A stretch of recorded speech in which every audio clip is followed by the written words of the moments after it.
1950 and 1975, it was used more than 39 times. Congress used the Planning Commission to keep states financially dependent. RSS model. RSS does not believe in a federal India. BJP model. Today BJP use the central agencies. ED, CBI, NIA, Union of Equal States. Punjab has demanded autonomy for decades. Anandapur Sahib resolution. Tamil Nadu formed a Rajamanar committee demanding a strong federalism. And India, where every state is respected, every community is empowered, every language is protected, every human being is treated with respected scholars, leaders, activists, and my dear Bahujan Dravida brothers and sisters. First of all, I express Guruji Ka Khalsa, Guruji Ki Fateh. Today is a historic day for us. For the first time, a national seminar on federalism is being held in Delhi. In the very capital, from the centralized power has been exercised for over 75 years. This gathering is not just an academic event. It is a political moment. It is a social moment. And above all, it is a Bahujan Dravida moment. It's long overdue a state of emancipation promised and envisioned by the sons of the soil of these great lands. Guru Nanak ji, Bhakt Ravidas ji, Bhakt Kabir, Bhakt Farid, Guru Gobind Singh ji, and Tegh Bahadur ji, Thande Periyar, Manevar Kanshiram, not only envisioned, put this life as a foundation of these ideas. Why this meeting in Delhi is historic?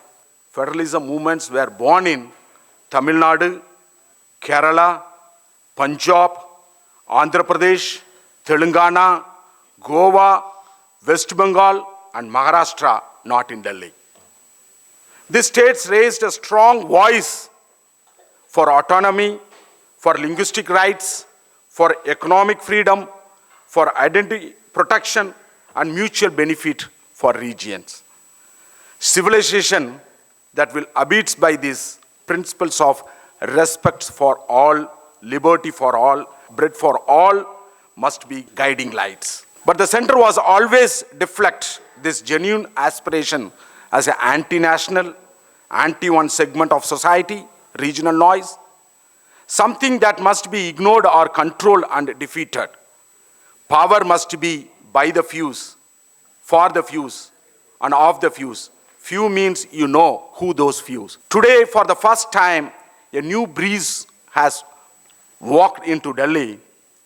Delhi is where Article 356 was misused again and again to destroy elected governments, direct attack on the people and their cultural and aspiration. Delhi is where the emergency was declared, suspending state autonomy entirely. Delhi is where a GST swallowed a state taxation powers. Delhi is where governors are appointed to interface with the state bills, block decisions, and de-establish governments. All these centralization actions weakened the federal spirit, turned India into unitary structure in practice, a reality recorded repeatedly in federalism studies. So to stand here in Delhi itself and speak about federalism is to challenge the very center of centralization. It is to say we are not begging for federalism. We are reclaiming it. Why Congress, BJP, and RSS do not like a federalism? Let us speak the truth about without fear. Congress model.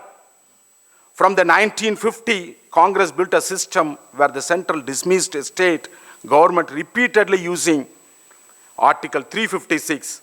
Between 1950 and 1975, it was used more than 39 times.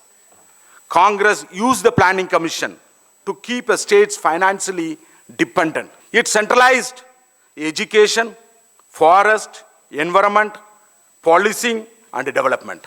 BJP model. Today, BJP use the central agencies, ED, CBI, NIA. 1950 and 1975, it was used more than 39 times. Congress used the Planning Commission to keep states financially dependent. Education policy 2020 without consulting the states. It uses governors. It uses governors as a political weapon. RSS model. RSS does not believe in a federal India. RSS believes in a unitary cultural nation, one language, one cultural, and one ideology. The unitary cultural project cannot to tolerate a strong state, strong regional languages, or strong subaltern identities.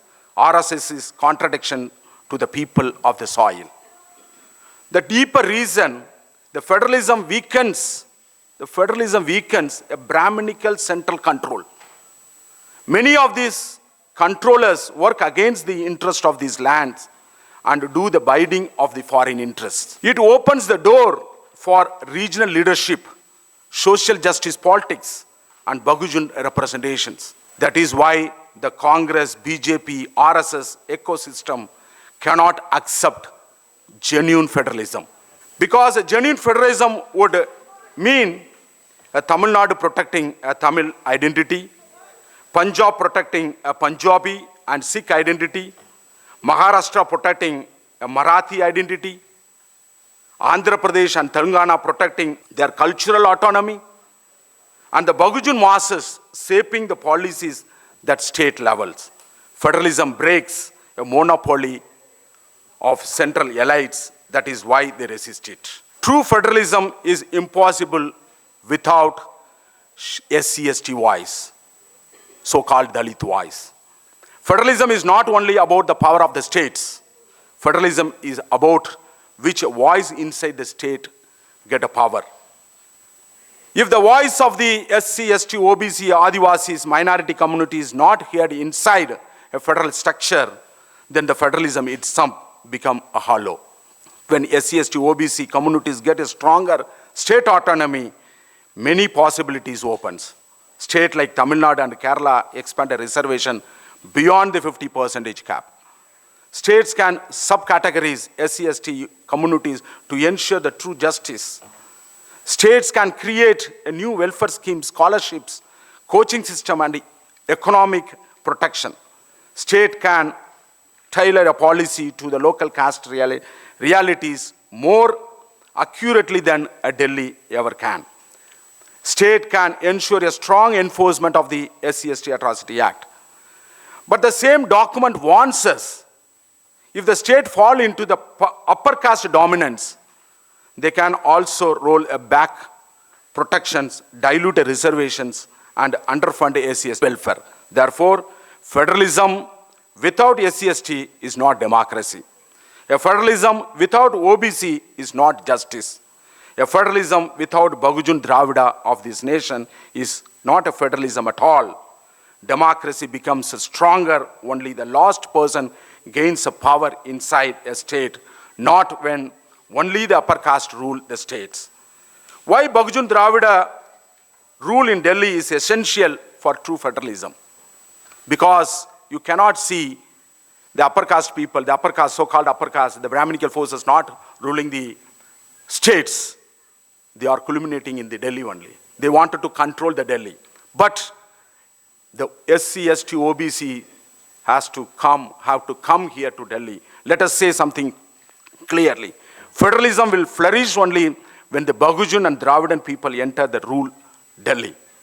Because Bahujan politics is the only politics that respects linguistic autonomy, cultural identity, social justice, social transformation, reservation policies, regional histories, and constitutional morality. Brahminical politics wants one nation, one language, and one culture. Bahujan Dravidian politics wants many nations, many language, and one constitution of equality. And with that responsibility comes a duty. A Bahujan Dravida leadership must protect every state identity. When we take a power in Delhi, Tamil Nadu, Tamil identity must be protected. Punjabis and Sikh identity must be protected.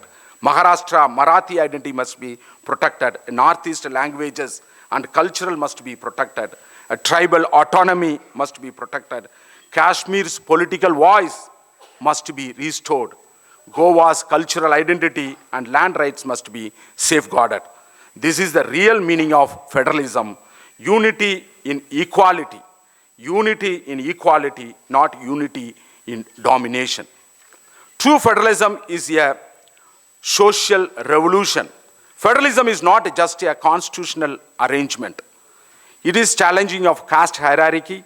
Centralization has always benefited the Brahminical elite. Decentralization always empower those who have been historically silent. Federalism is not only a political decentralization, it is a social decentralization. It brings a power closer to the oppressed. It breaks the monopoly of the New Delhi. It creates a space for subaltern voice. It respects the dignity of the every region and community. Federalism is the path of New India, where we are here in Delhi today to send a message. India cannot survive as a centralized empire. India can only survive as the union of equal states. Punjab has demanded autonomy for decades. Anandapur Sahib resolution. Tamil Nadu formed a Rajamanar committee demanding a strong federalism. Kerala, Telangana, West Bengal, Odisha, Goa, each has fought for autonomy. Jammu and Kashmir rights were taken away. That wound must be healed. This seminar is not the end of a conversation. It is the beginning of the movement. A call to courage. Federalism is not a charity from Delhi. It is a birthright of every state. Federalism is not a favor from the central government. It is a very foundation of our constitution. Federalism is not a political slogan.